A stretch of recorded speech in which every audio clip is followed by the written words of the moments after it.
कथैया रंग के साड़ी राजा जीव के जंजाल हो। कथैया रंग के साड़ी राजा जीव के जंजाल हो। कथैया रंग के साड़ी राजा सड़िया पहिनी हम गईले कुआन पे। सड़िया पहिनी हम गईनी कुआन पे।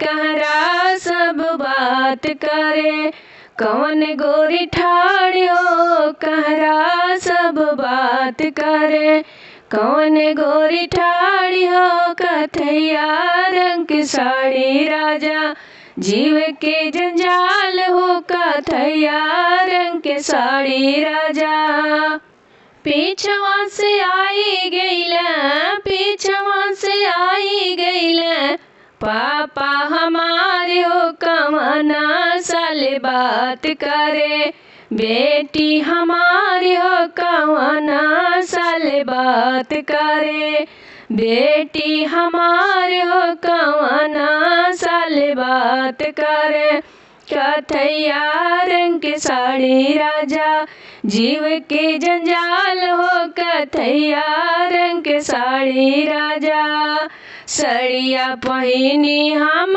सड़कों पे गईली। सड़िया पहिनी हम सड़कों पे गईनी।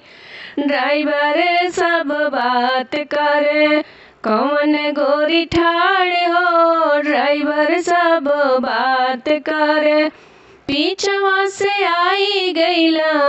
पीछवा से आई गईला चाचा हमारे हो। कमना साल बात करे बेटी हमारे हो। कमना साल बात करे बेटी हमारी हो। कमना साल बात करे कथैया रंग के साड़ी राजा जीव के जंजाल हो। कथैया रंग के साड़ी राजा।